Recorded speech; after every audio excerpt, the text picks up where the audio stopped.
ఎక్కడెక్కడ 2098లో రికార్డింగ్ అయిందండి జూన్లో అన్న కాగితన్న. అసలు మ్యూజిక్ ఎక్కడ మ్యూజిక్ సెంటర్లలో కూడా ఆ పాటలు గుడంబ తయారు చేసే గుడిసెలకి వెళ్ళిపోయి అరే చెయ్యొద్దురా అని చెప్పి ఒక ఇంత ఇంత కుటుంబాలు ఆగమైపోతున్నాయా. అక్కడి నుంచి మొదలై పచ్చ పచ్చని పల్లె పచ్చని పల్లె మబ్బులేసింది అగో తేలు విజయ దగాపడ్డ కళాకారుల కోసం మాట పాట. ముందుగా పాటల పల్లకి కార్యక్రమం ద్వారా మన అమరులైన కళాకారులందరికీ నివాళులర్పిస్తూ ఇక్కడికి వచ్చిన కవులు కళాకారులు పెద్దవాళ్ళున్నారు చిన్నవాళ్ళున్నారు అందరికీ కళాభివందనం తెలియజేసుకుంటూ అన్న పాటలు అంటాడు. పాటలు అంటే మనం 2 రోజులు కాదు ఒక వారం పెట్టుకున్నా మన పాటలు ఉడివై పాటలు కాదు. ఇక్కడ మనం వచ్చింది ఉద్యోగాలు స్టార్ట్ అయిన కాంచెలి ఉద్యమం అనేది స్టార్ట్ అయింది అంతేనా. ఉద్యోగం సారథి ఉద్యోగాలు స్టార్ట్ అయిన కానుండేది ఉద్యమాలే చేస్తున్నాం. ఉత్తోళ్ళకు ఉద్యోగాలు వచ్చినాయి. ఉద్యమంలో ఉన్న వాళ్ళు చాలామంది కనీసం తినడానికి తిండి లేని వాళ్ళు కూడా ఉద్యమాలు చేసుకుంటూనే ఉన్నారు. ఇంకా ఉద్యోగాల మీద ఉద్యోగాలు రావాలని దాని గురించి అన్న మనం ఒక కార్యక్రమం చేద్దామంటే ఖచ్చితంగా మేము కూడా ఉంటామన్నా అని చెప్పి నేను ఒక ఉద్యోగిని అన్న. అయినా కూడా ఎందుకంటే నాతో చేసిన వాళ్ళు ఇంకా చాలామంది ఉద్యోగాలు రాని కళాకారులు కష్టపడ్డ వాళ్ళు చాలామంది ఉన్నారు. ఇప్పుడు ఉద్యోగాలు చేసేవాళ్ళు ఏం రాని వాళ్ళు ఏం చేయని వాళ్ళు ఉద్యోగాలు చేస్తున్నారు. దాన్ని నిజంగా అంటే గత ప్రభుత్వము ఉద్యమం చేసినందుకు వీళ్ళకు ఒక ఉద్యోగం ఇవ్వాలని ఇచ్చిండ్రు. మనం సంతోషపడ్డాం. కాకపోతే వాళ్ళకి ఉద్యోగాలు వచ్చి ఉద్యమం చేసిన వాళ్ళు చాలామంది బాధపడుతున్నారు. కూలి పని చేసుకునే వాళ్ళు కూడా ఉన్నారు. అందుకోసమే సెకండ్ సారి మళ్ళీ ఇంటర్వ్యూలు పెట్టి ఉద్యోగాలు తీసుకున్నారు కానీ సంస్కృత సారథి ఐడెంటిటీ కార్డు పట్టుకొని వాళ్ళని ఇంటర్వ్యూ చేసిన తర్వాతనే ఉద్యోగాలు ఇవ్వాలని చెప్పారు.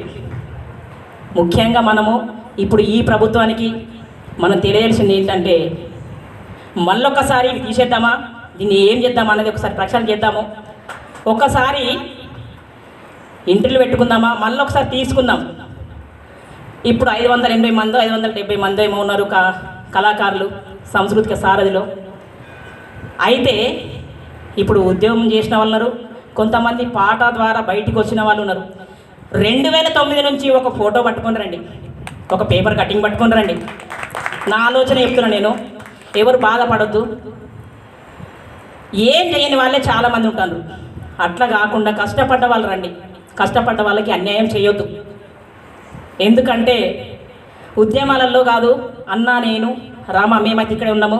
మా ఫస్ట్ ప్రొడ్యూసర్ సుమంత్ కుమార్ గారు 90 నేను వెళ్తా అంటుండు.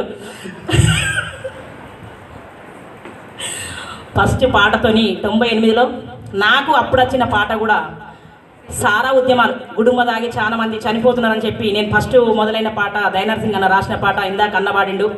పాటలు పాడదామంటే 100 పాటలు పాడొచ్చు కానీ 2 ముచ్చట్లలో చిన్న మెసేజ్ ఇద్దామన్న ఆలోచన. ఆ పాటతో మేము మొదలైనము. ఇప్పుడు అన్న చెప్పినట్టుగా బతుకమ్మ పాటతో అమెరికా దాకా పోయొచ్చిన. కానీ నేను ఉద్యోగం చేస్తున్నా కానీ నాకు తృప్తినిస్తలేదు.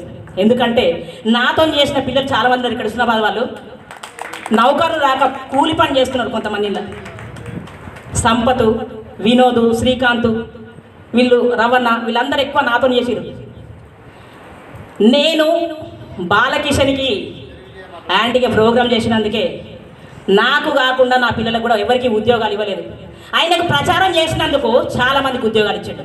ప్రచారం చేసినందుకే ఎలక్షన్ ప్రచారం ఆయనకు చేసినందుకే ఏ రాళ్ళకు కూడా పిలిచి ఉద్యోగాలు ఇచ్చారు.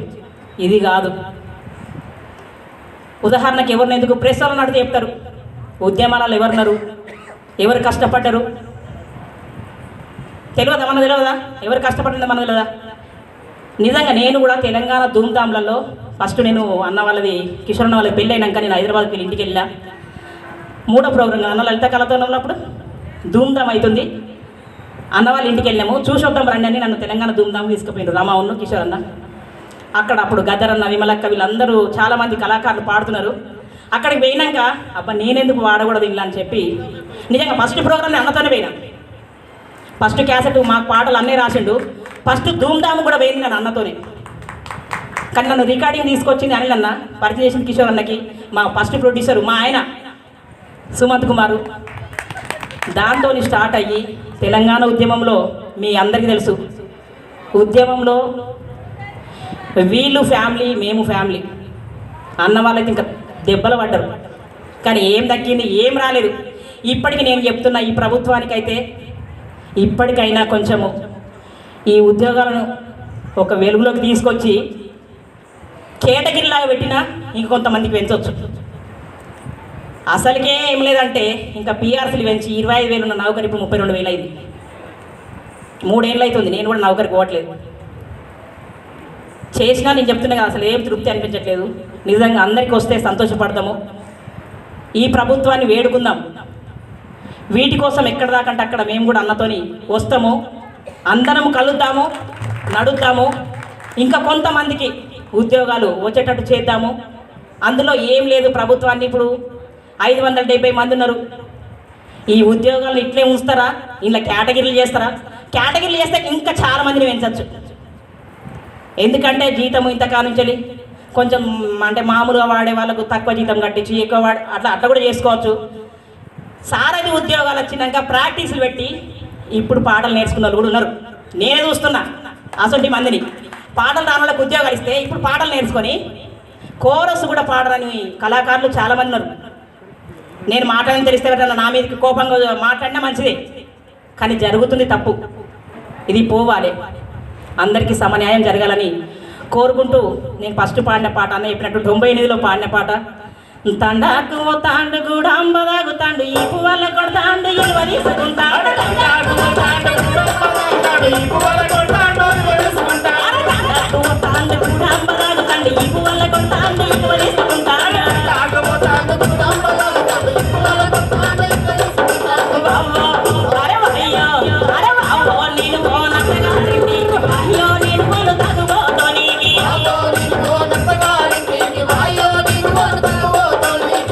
పాటతోని మొదలై తెలంగాణ ఉద్యమంలో ఉర్రూతలు ఊగించిన పాట, ఆంధ్రలో నిలదీసిన పాట. అయ్యో నీవా నువ్వు అహో నీవా తెలంగాణకి తోటి పాలోనివా, అయ్యో నీవా నువ్వు అహో నీవా తెలంగాణకి తోటి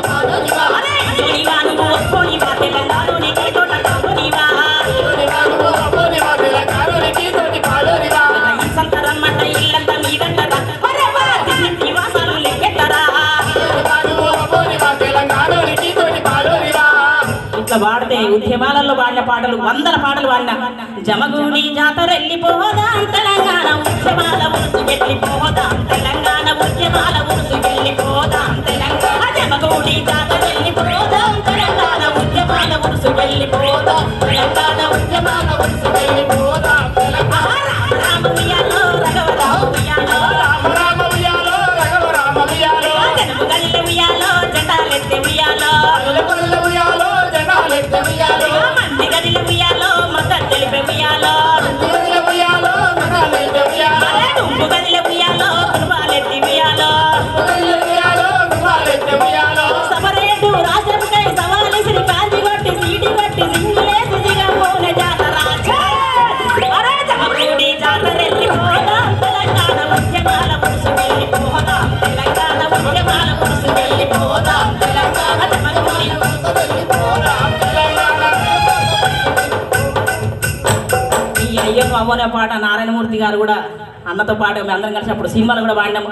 ఇట్లా పాడుకుంటే చాలా పాటలు, ఎందుకంటే ఇంకా చాలా మంది ఉన్నారు మాట్లాడాలి కాబట్టి ఒక్కసారి అందరం ఆలోచన చేద్దాము. ఉద్యోగాలు ఇంకా పెంచిపిద్దామా, ఉన్న వాటిని ఇంకేమైనా చేపిద్దామా అనేది మళ్ళొక్కసారి మరి అన్న ఏం చేస్తారో.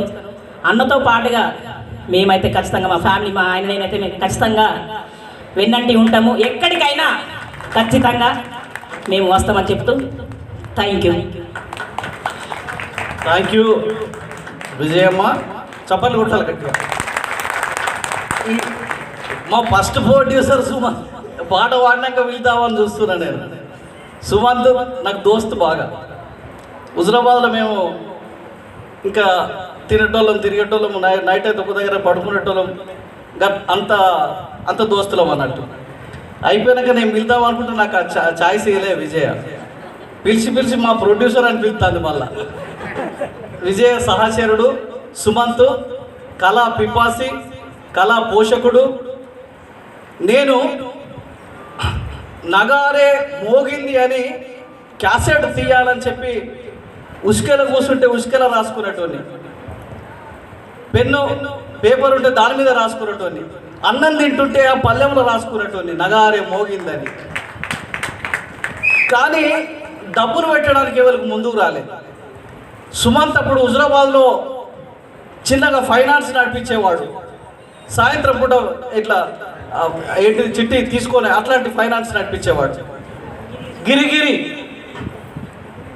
అరే ఇంత ఉంది కదా, అవకాశం ఉంది కదా అని చేయగలవా అని ఒక మాట అంటే కళా పిపాసి కాబట్టి నేను చేస్తా అని చెప్పి ముందుకు వచ్చిండు. అదే నగారే మోగింది. ఇక్కడ మన హుజరాబాద్ నుంచి ఆ క్యాసెట్ తోటి విజయ, రమాదేవి, వడ్లకొండ అనిల్ కుమార్, వేమగంటి ప్రసాద్, ఇంత కళా బృందం అంతా కూడా ప్రపంచానికి తెలిసింది. నగారే మోగింది అది. సుమంత్కు ధన్యవాదాలు. కళాభారతి వేదిక మీద చప్పట్లు కొట్టాలి ఒకసారి గట్టిగా. విజయ, సుమంత్ దంపతులకు ధన్యవాదాలు. సారీ, నేను ఒకటి ఇక్కడే మురిమా సార్ అన్నారు. నేను ఎక్కువ కాలేజీలో ఎన్ఎస్ఎస్ స్కూళ్ళల్లో దేశభక్తి గేయాలు పాడేది. మురళీమా సార్ రాసిన పాటలే పాడేదాన్ని.